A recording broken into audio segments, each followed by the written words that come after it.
Mais ils l'ont projeté et c'était sold out, sold out, sold out.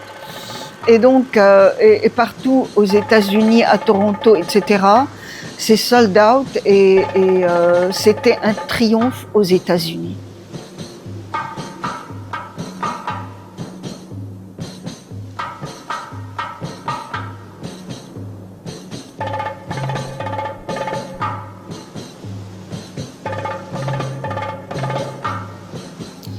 C'était un triomphe inattendu parce que je n'ai pas de capital aux États-Unis. En France, il y a eu des gens qui ont mis pendant 10 ans l'affiche de l'heure de la libération a sonné pendant 10 ans dans leur chambre, jusqu'à ce qu'elle tombe en lambeaux. J'ai gagné des prix, je réside en France, j'ai écrit en français. Et le livre « Femmes arabes et cinéastes » traduit en français, en anglais, en arabe, était sold out, sold out, sold out aux États-Unis, mais vraiment, on n'a rien de temps, quoi. Oui, alors, je ne m'attendais pas, vu l'atmosphère de peur et les gens qui étaient tétanisés par tout ce qui se passait aux États-Unis, je ne m'attendais pas à un tel accueil triomphal. Je ne m'attendais pas, et là, ça prouve que, et surtout, c'est la jeunesse qui remplit les salles. Et pour un film, bon, c'est vrai qu'il est d'une actualité brûlante. Il est vieux de 40 ans, mais comme il est prophétique, il est d'une actualité brûlante. Et je ne m'attendais pas à un tel accueil, effectivement. Et ça veut dire que les gens sortent de leur torpeur et s'organisent aux États-Unis. مين عم يحكي عن مرت أمان؟ هني زيتهم اللي عم تطبخلن توديلن أكل على المركز. إذا بدنا نسمع حكي الناس ما بطل نعمل شي. ايه انت مفكرة حالك عايشة على القمر، بس نحن عايشين هون بهالضيعة. انت مش شاطرة إلا بتهبيط العزايم. بس كمان ما فينا ما ناخد درس من هالقصة. مرة بتطبخ للمقتلين بيحكوا عليها، بيقولوا عنها ما بتسوى. عم بيحكوا خليهم يحكوا، بكرة لما يشوفونا عم نحارب بيسكتوا. ايه مفهوم. Quand je l'ai écrit en 79, je l'ai écrit en 3 semaines, alors que pour attraper une date limite du concours de l'agence de la francophonie qui s'appelle aujourd'hui Organisation internationale de la francophonie. Il y avait un concours de scénario et je l'ai envoyé, je l'ai écrit à la hâte, et quand je l'ai relu, après l'avoir posté, je me suis dit, ils vont me prendre pour une folle, parce qu'il y a le leitmotiv visuel des femmes assises sur la plage, et à l'époque, le Liban était le pays des bikinis et des mini-jupes. Je me suis dit, ils vont me prendre pour une menteuse et pour une folle, d'autant que le scénario, il ne donnait des prix qu'à des scénarios néo-réalistes. Et ça, et mon scénario est le contraire du néo-réalisme. Mais surprise, il a eu le Grand Prix. Et en fait, il a eu le Grand Prix parce que il était prophétique. Entre le temps où je l'ai posté et le temps où le jury l'a lu, les femmes iraniennes sont descendues dans la rue parce que Khomeini commençait la répression après les 3 mois de lune de miel. Et Simone de Beauvoir, Kate Millett et toutes les féministes occidentales se sont précipitées pour soutenir leurs sœurs iraniennes. Et il y a une polémique dans la presse française parce que les gens disaient « Ah, Simone de Beauvoir se couvre la tête pour rencontrer Khomeini ». Et elle a répondu « Oui, mais quand même, quand il peut à Paris, on se met bien un fichu sur la tête ». Et donc, bon, le jury a pensé que je prophétisais. Et depuis, Leila et Léli n'arrêtent pas de prophétiser.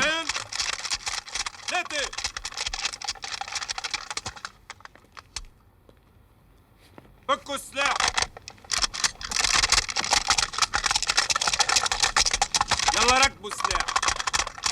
واحد، اثنين، ثلاثة. خلكم تتعلموها بقى. Leila est plutôt une Sherazade moderne qui voyage à travers le temps et l'espace.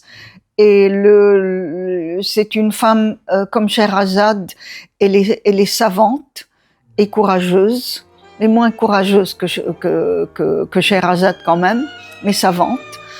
Et c'est le seul film à ma connaissance de l'histoire du cinéma où on embrasse 80 ans d'histoire d'un point de vue féministe. À ma connaissance, ça ne s'est jamais fait.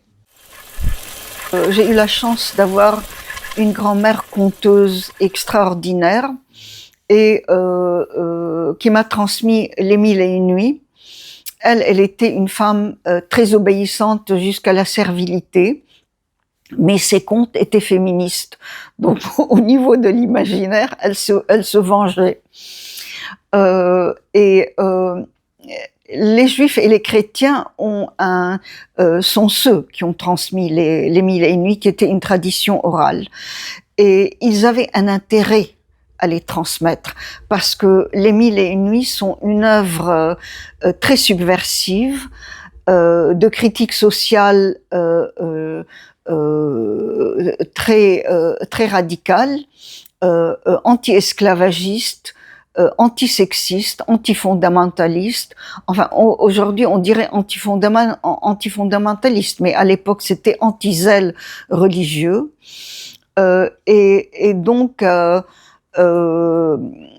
j'ai été nourrie par les Mille et une nuits et c'est venu de mes tripes, quasiment. Et les Mille et une nuits, c'est très, très visuel. C'est très visuel. C'est des contes extrêmement visuels.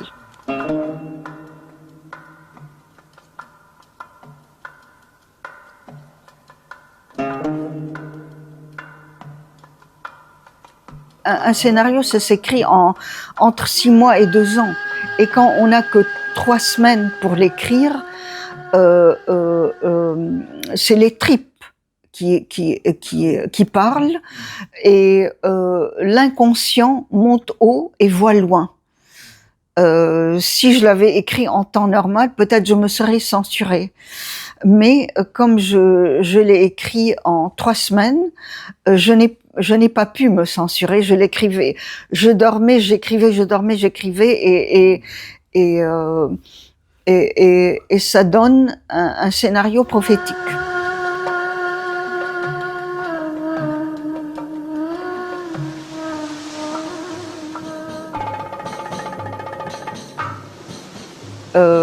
J'avais une date limite et je n'avais pas le choix.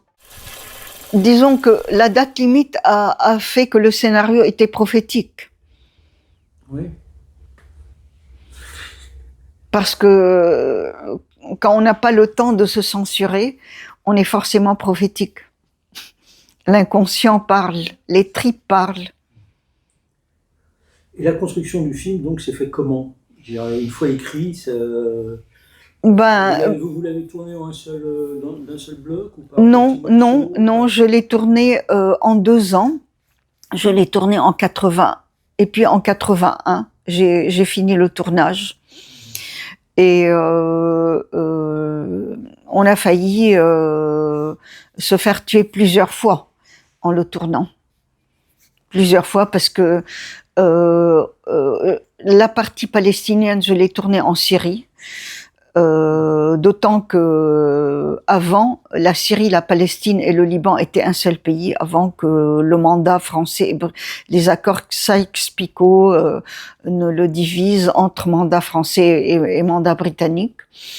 Et donc la partie palestinienne s'est tournée en Syrie, et évidemment la partie libanaise au Liban. Mais en Syrie, il y avait une guerre larvée. Et au Liban, il y avait une guerre civile. Et le danger militaire aide un documentaire. Oui, mais vous l'avez tourné. Oui, je l'ai tourné Et bon, après, il a été couvert de prix et maintenant, il fait partie des classiques du cinéma mondial grâce à la sélection de Venise Classique. Mais moi, ce qui m'importe beaucoup plus que les prix, c'est que ça a été une arme de combat partout là où je l'ai projeté dans le monde. Ça a été une arme de combat contre le fondamentalisme, contre le sexisme, contre l'antisémitisme, contre l'islamophobie, contre les racismes de toutes les sortes. Est-ce que vous pensez faire une suite, ou du moins compléter le film par rapport à ce qui se passe aujourd'hui? Non, en vérité, j'ai un tout autre projet qui est beaucoup plus global. Mon futur projet, c'est sur la faim dans le monde. Et il m'importe beaucoup parce que un quart des êtres humains de cette planète vivent le supplice de la faim et dans le silence assourdissant